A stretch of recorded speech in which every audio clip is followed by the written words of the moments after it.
fiery horse with the speed of light, a cloud of dust, and a hearty hi-yo silver, the Lone Ranger.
His faithful Indian companion Tonto, the daring and resourceful masked rider of the plains, led the fight for law and order in the early western United States. Nowhere in the pages of history can one find a greater champion of justice. Return with us now to those thrilling days of yesteryear. From out of the past come the thundering hoofbeats of the great horse Silver. The Lone Ranger rides again. 1, 2, let's go, big fella. I'll Silver! Away!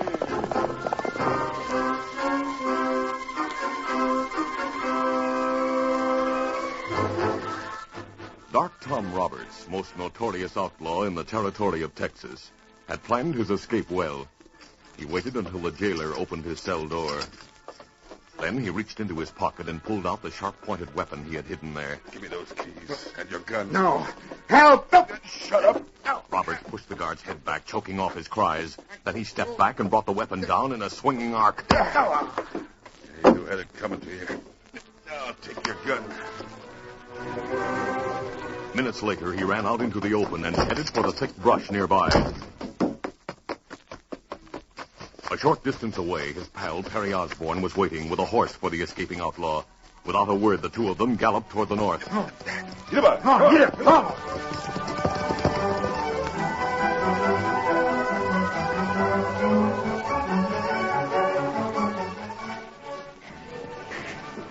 2 days later, a train on the new railroad that led to the north and the cattle centers was pulling out of the station. Two men sprinted seemingly from nowhere and leaped onto the moving train. So we made it, Perry. Yeah, boss. You're free.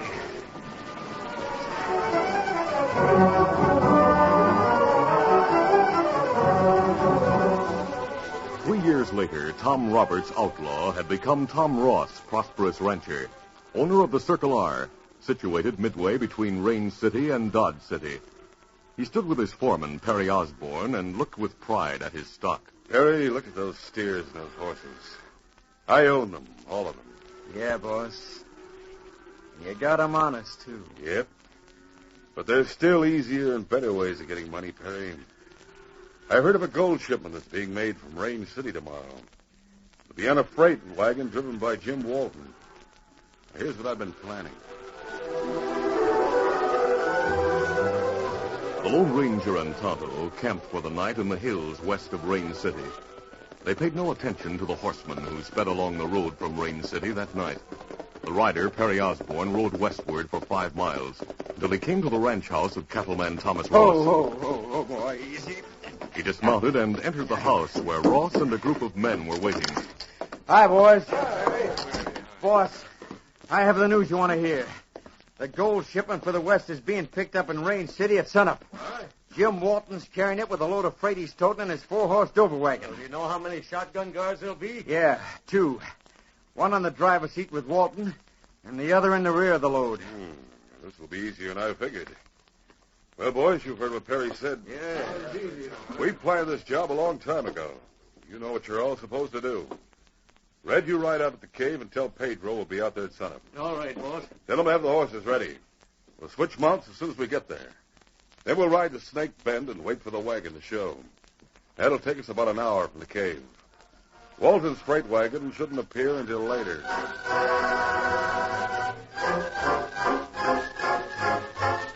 The Lone Ranger and Tonto were awake at dawn, and because there was no urgency, ate a leisurely breakfast at their campfire. As they finished their meal, they looked down on the road below and saw a freight wagon drawn by 4 horses heading westward. That looks like Jim Walton's outfit. He make trip west to Dodge City every month now. Jim has done a lot for the West with his express service, small as it is. I haven't seen him in more than a year, Tonto. I could talk with him once more. We go in same direction. Maybe we meet him before day is over. He'll only have a few miles start on us when we get going. We'll probably catch up with him sometime before noon. A mile to the west in the same hills, Tom Ross, Perry Osborne, and the rest of Ross's gang waited behind a clump of bushes. All were mounted on horses of distinctive coloring or markings, with Ross himself astride a vivid grayish-white horse. Suddenly, the lookout who had been watching the road from the east shouted a warning. There she comes! Sure enough, boss. It's a freight wagon. Yes, I see it. All right, men, tie those bandanas tight around your faces. We don't want to give ourselves away by having any of them come off. And remember, we don't give Walton and the other hombres a show. That's right. Ready, men? Yep. Let's start down to the road. Right. Get back, come on. Get up. Come on, get up.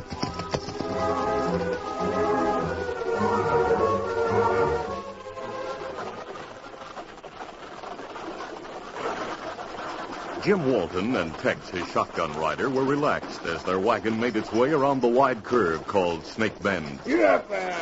Walton heard the galloping hooves before he saw the horsemen riding down through the underbrush. Here's we're going to have company, Tex. Maybe we... road agents. Pardon the shiny hours. Oh, Tex, I'm here. Good shooting. We got a boat. All right, grab those horses. Hold. Easy now. It's the rear shotgun guard. My arm. I'm shot. Shoot that guard back there. I got him. That's it, men. You got them all. Now dismount, get that gold shipment over the wagon. Get him back. Come on, get him. Lou, you stay on your horse. Let's see that arm. It's not bad, boss. Just a flesh wound. All right, hold something against it so you don't leave any bloodstains around here.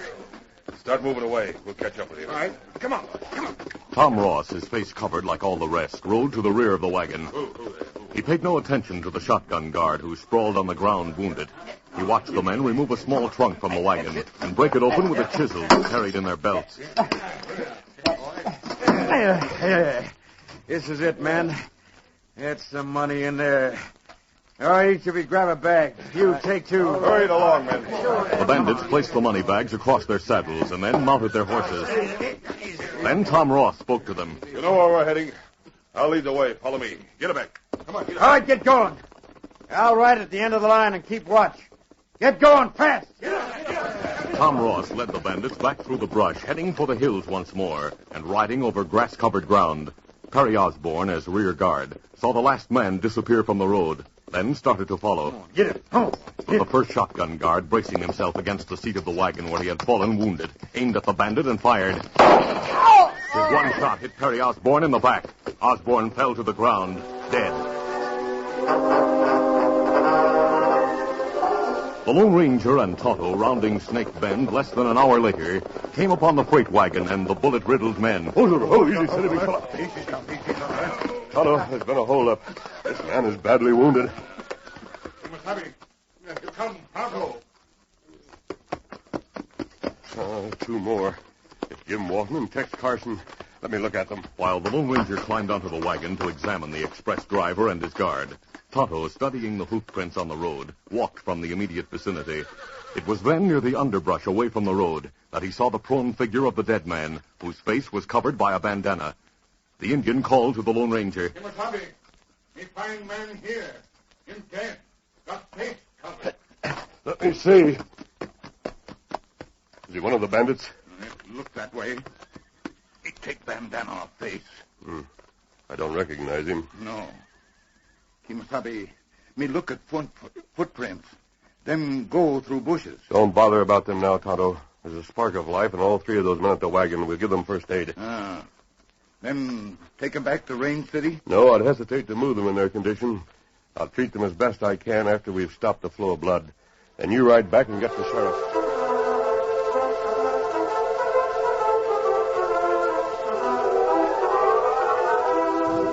A short time later, after helping in first aid, Tonto left the three wounded men in the care of the Lone Ranger. He mounted his horse and started back for Range City. Easy, Scout, easy, fella. Get him up, Scout. To notify the sheriff and to bring a doctor.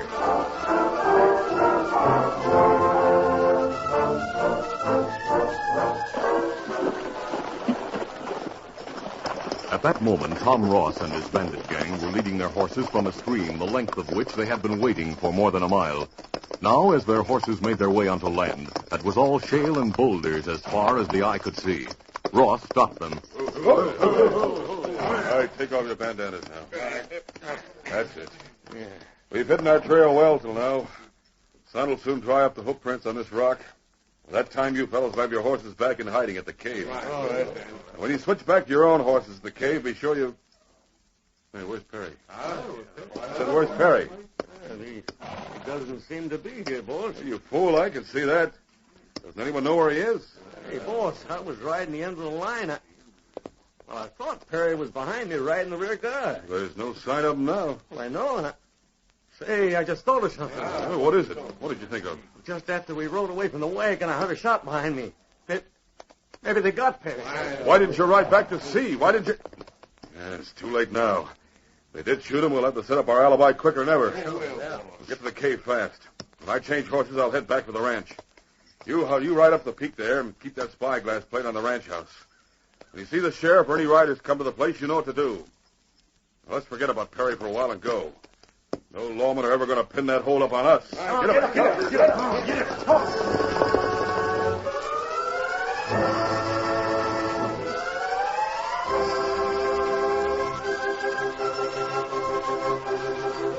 Within 2 hours after riding to Range City, Tonto was back at the scene of the holdup with Sheriff Bill Thurman and his posse and Dr. Jacques Martel.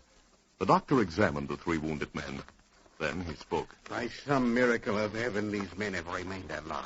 Good. Sheriff, when Jim Walton regains consciousness, maybe he'll tell us something definite about the holdup men. Well, maybe. But that's not going to keep my men from trying to follow the trail of the coyotes that did this. I know you're the Lone Ranger, friend. And it's lucky it was you and your pal who happened upon this scene. You recognized the dead bandit, didn't you? Yes. It surprised me. He's Perry Osborne, range foreman for Tom Ross. And who's Tom Ross? Ross owns a Circle R ranch out along this road a few miles. Oh? He's been there about 2 years. Runs a good outfit. It can't be all good if one of his men was a road agent. You're right about that. That's why we'll have to go out to the ranch and investigate once we know exactly what happened here. Say, I wonder if you'd stay here with me while I ask Jim Walton a few questions. I'll be glad to.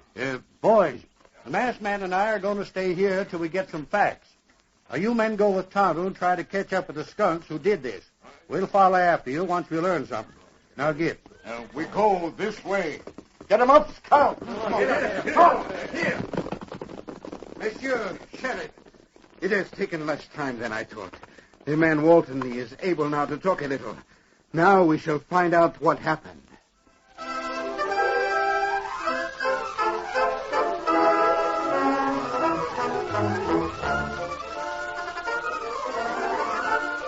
The curtain falls on the first act of our Lone Ranger adventure.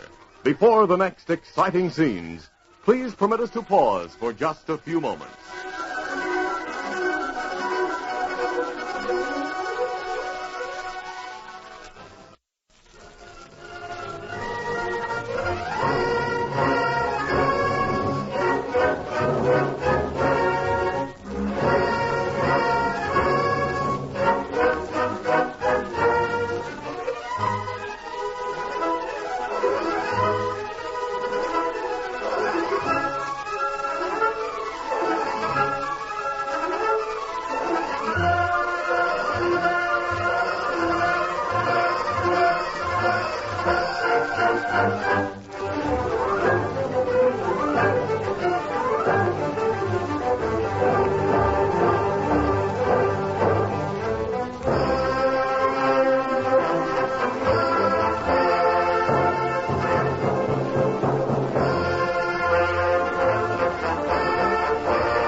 Now to continue.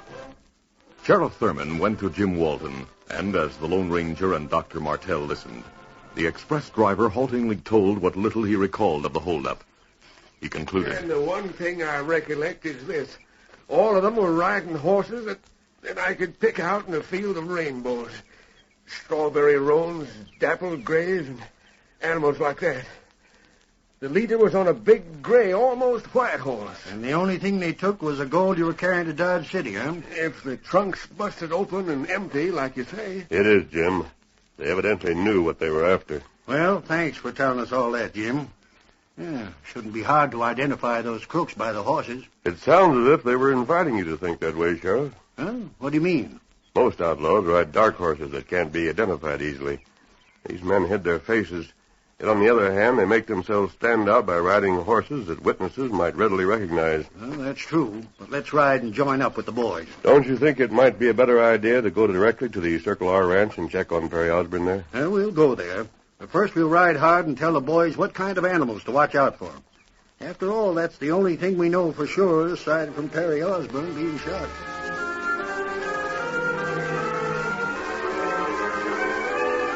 The sheriff and the masked man removed bulky items from the freight wagon and placed them at the side of the road. Someone will pick them up later. Then, in the space made available within the wagon, they placed the 3 wounded men as comfortably as possible.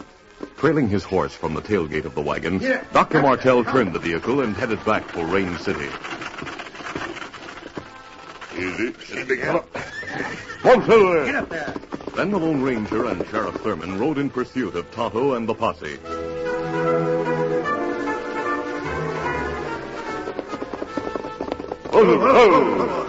They found the posse returning at a spot in the hills about a mile away. Tonto explained the bandits had ridden their horses through a shallow stream and had evidently gone ashore on the opposite bank, on the shale-covered badlands that extended there. Sun-dry hoofprints on stone. Me not able to follow trail there. Too hard. They could have gone in any direction once they got to the other side. And we better go direct to the Circle R Ranch and do some checking and questioning. I'll ride with you, Sheriff, but I'll not go to the ranch house. However, I hope you'll let Tonto go with you. Sure. You come with us, Tonto. I'll ride as far as Canyon Trail and wait for you there. Good. Let's ride, boys. Get up there. Come on. One through there.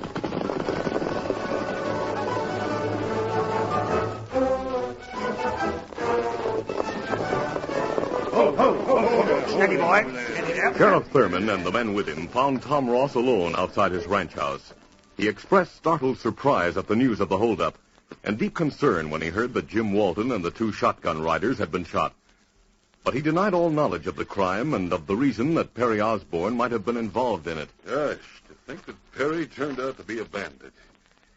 I kind of thought he was going bad, though. That's why I fired him. You fired Perry? I didn't know that. I got rid of him just a couple of days ago. Found out he'd been selling off some of my stock. As for horses like the ones you talk about, Sheriff, doggone, I never heard of horses spotted and colored like that on this ranch. As for my boys, well, they're out in the range. Look, here come men on horses now. Well, doggone, just we were talking about him. You see, Sheriff, I know horses like the ones you mentioned. Oh, boys! Right here, pronto. This way, boys. When the Circle R cowboys answered the summons, they drove a few calves with them. Calves, they told the sheriff, which they had been driving back from the range since early morning. They said they knew nothing about the holdup and were unable to recall seeing horsemen on animals described by the sheriff. Oh, there you are, Sheriff. You see our horses, and you have my boys' stories. Yep. Well, I was hoping that... Well, I don't know what I was hoping. Maybe that you fellas could help me out. I'm sorry we couldn't, Sheriff. You come from Texas? Huh? What? You talking to me? Me ask question. Now, Ross, don't get your dander up. This Injun's riding with me. Well, I resent him talking like that to me. For your information, Injun, no, I never was in Texas. I came here from California. Been out there for 10 years before I came to these parts. Well, me just asked. There was no offense meant, Ross. All right, men. We'll go on and continue looking. Steady there. Easy, start easy, fella. Get up there. Get out. Here.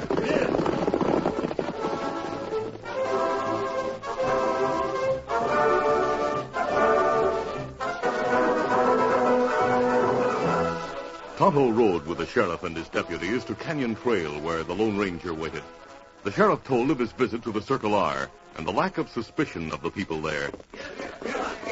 Only when the sheriff and his men rode into the hills to continue the search on their own did Tonto tell of the question he asked Tom Ross. Me think me see place someplace in Texas. It seem me see it in way not good. It's getting dark, Tonto. We'll ride to the Circle R and have another look at Tom Ross without his knowing it. Perhaps I'll recognize him. All right, let's start now. Come on. Come, Scout. Come on.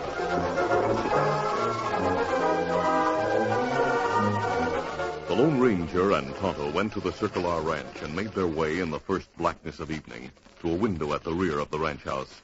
There, after a while, they saw Tom Ross. You're right, Tonto. You did see that man's face before. He wears a mustache now, but it doesn't disguise him. He's Dark Tom Roberts, the outlaw. Away from the ranch again, the Lone Ranger spoke at length. Roberts escaped from a Texas prison more than 3 years ago. There's a price on his head. Me ride to town, tell Sheriff? Yes, Tonto. What me do if me find Sheriff Kimasabi? Bring him back to this spot. I'll either be here waiting or I'll return. What I want to do is give the sheriff something more than suspicions to work on. Get him up, Scout. Tonto headed for Rain City a few minutes later.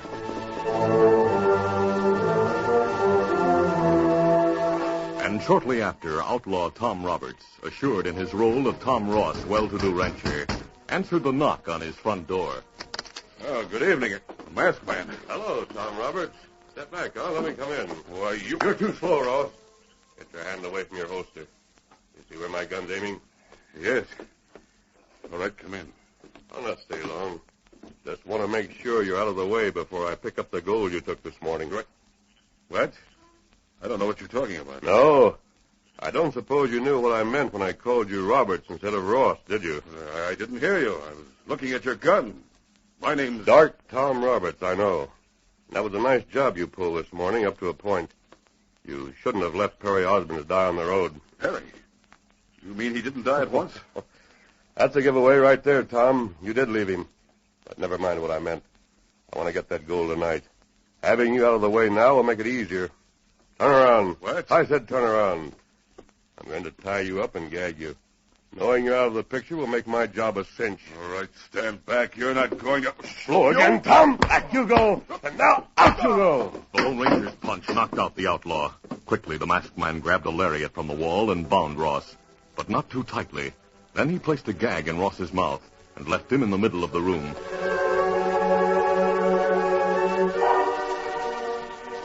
The Lone Ranger returned to the place where he had left Tonto earlier and where he could watch the ranch house unobserved. He had been there half an hour when Tonto appeared with Sheriff Thurman and a posse. The sheriff spoke. Hey, what's this Tonto tells me about you thinking Tom Ross is Dark Tom Roberts? Sheriff, it's true. The Lone Ranger told of his meeting with Roberts and how he had knocked out the outlaw and bound him. I made the ropes tight enough to destroy the suspicion I wanted him to escape. But a strong and resourceful man like him will loosen them. If we wait long... Look, Kimasabi. Somebody leave door at ranch house now. Yes, it's Roberts. Sure enough. Well, now's the time. No, wait. He's heading for the bunkhouse. I was expecting something like that. You were? Yes, he thinks I may be going to get his gold. That is, if he and his men know where it is. Now, here's my thought or plan. They leave the ranch, we follow them. Say, it looks like you guessed right. Look at them running from the bunkhouse to the corral. There they go, galloping away. They're heading for the hills. They're far enough away now for us to follow. Come on, men. Steady here. Come on, Silver! Get 'em up.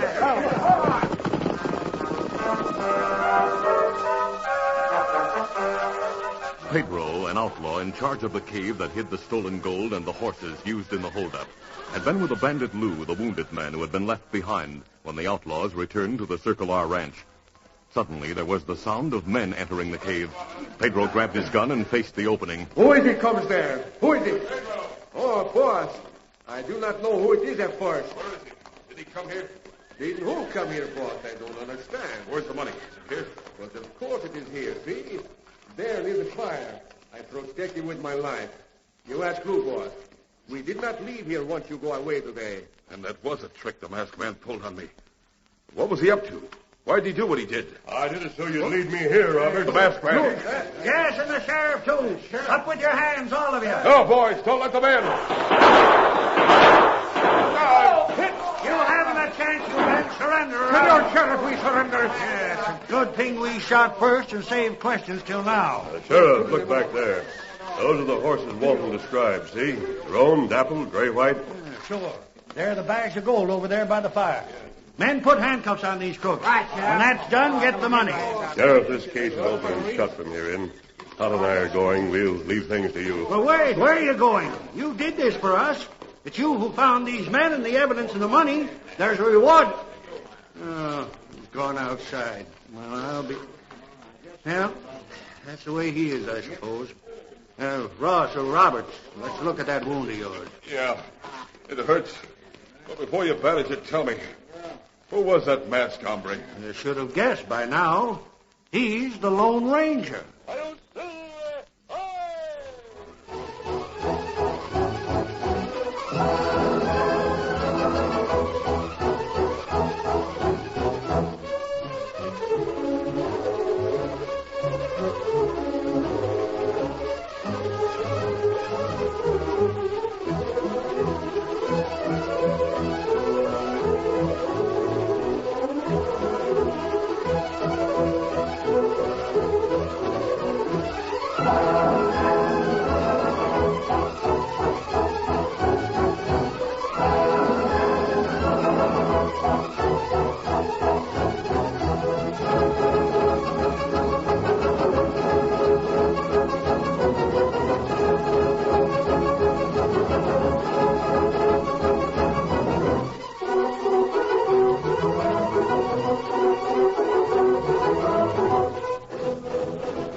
This is a feature of the Lone Ranger Incorporated, created by George W. Trendle, produced by Trendle Campbell Muir Incorporated, directed by Charles D. Livingston, and edited by Fran Striker. The part of the Lone Ranger is played by Brace Beemer.